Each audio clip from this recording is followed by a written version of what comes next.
Good afternoon. My name is Taylor Dunbar, and today I'd like to persuade you to support the passing of Senate Bill 3127. I want you to imagine that you're checking out in a grocery store. Before you, there's a young couple with a baby.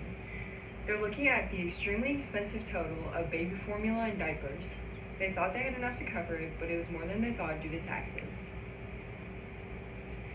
They start digging through their pockets and wallets looking for spare change. Yet they find nothing. They tell the cashier that they'll come back later to buy the stuff, but they're left with nothing but distress. Senate Bill 3127 will make these vital baby items more affordable for families by exempting sales tax on them. As an individual in college, I feel certified to tell you about the importance of supporting this bill and making sure families in Mississippi can afford items for their babies. After my research, I can thoroughly explain the outline of the bill and the significance of it. As previously said, this bill aims to exempt taxes on baby products such as formula and diapers. There's a chance that many of you want to have children in the future, so this bill affects you. Imagine you do not have the funds for necessities such as baby formula and diapers, leaving your child deprived. The struggle can be seen through family members, friends, and everyday people you see in public.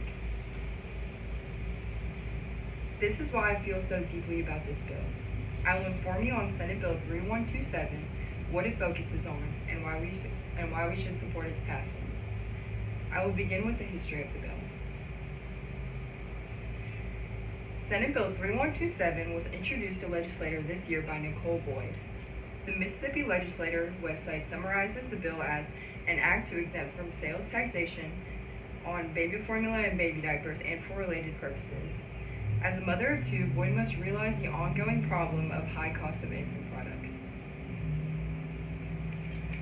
According to Chad Chubb in his article, The Ultimate First-Year Budget for a Baby, the first-year budget of having a baby is a total of $28,361.61. Many parents struggle to pay this because of the high prices. Not being able to buy necessities for an infant can lead to harm for the child.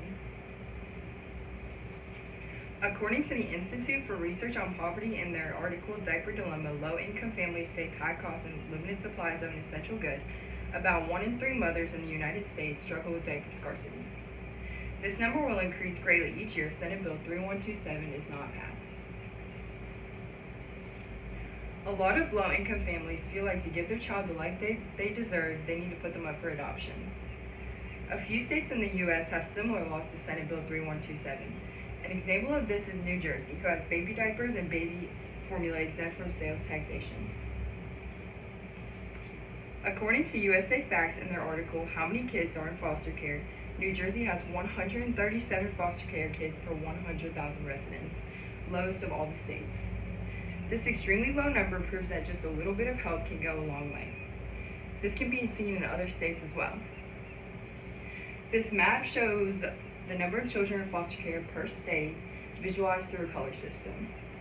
States that have laws similar to those of New Jersey also have a low number of children in the foster care system.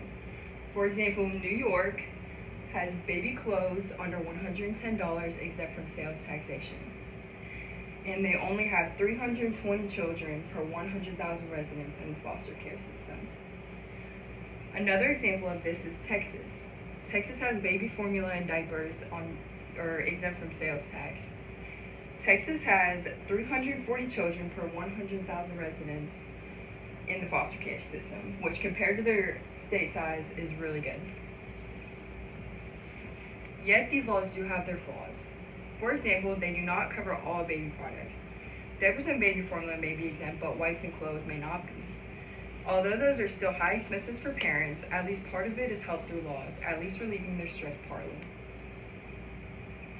Just like New Jersey, Mississippi could improve the circumstances for parents and their children. Senate Bill 3127 will exempt sales tax on baby formula and baby diapers, making them more affordable for families. According to the Mississippi Department of Revenue in their article titled Mississippi Sales and Use Taxes, the state of Mississippi are subject to the regular retail rate of sales tax, which is 7%. Although this may not seem high, it can quickly add up. A yearly supply of diapers and formula averages at $3,266. Without taxes, that number would be around $3,050. That excess money could buy different things that babies need, such as wipes or a crib. These hundreds of dollars could really help those that are struggling to meet the needs of these expenses. Mississippi currently has different items that are exempt from sales tax. According to the Mississippi Department of Revenue in their data titled Sales Tax Exemptions, these items fall under agriculture, governmental, industrial, taxes, utility, and other categories.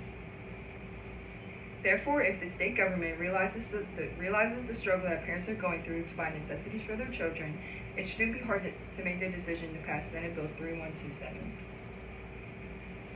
On the other hand, if the law is passed, it will affect the state revenue.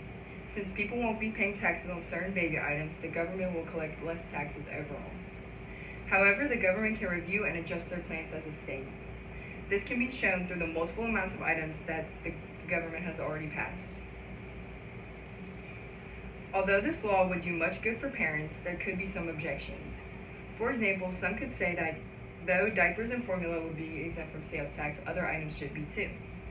This could lead to high demands to the government to exempt other items too. However, diapers and formulas are basic items for childcare. According to Jalpa K. Paddle with the National Library of Medicine in her article, Infant Nutrition, Requirements and Options, formula is needed to ensure adequate growth and organ development. This bill is not intended to make all infants cheaper for the population, but to give support to parents for the basic essential items for childcare. Another objection could be that a mother could just breastfeed instead of buying formula. However, that is not always the case. Some women have certain medical conditions that affect milk production and their ability to breastfeed. Some infants could also have certain medical conditions that make it difficult to breastfeed, and certain medications can make breastfeeding potentially harmful. I would now like to end with these thoughts.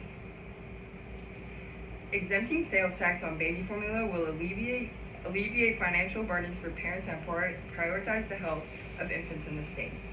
By supporting Senate Bill 3127, babies across the state will get the necessities that they need. Think about that family in front of you at the grocery store that is unable to pay for their baby's items. Senate Bill 3127 will give them the help that they need. Thank you.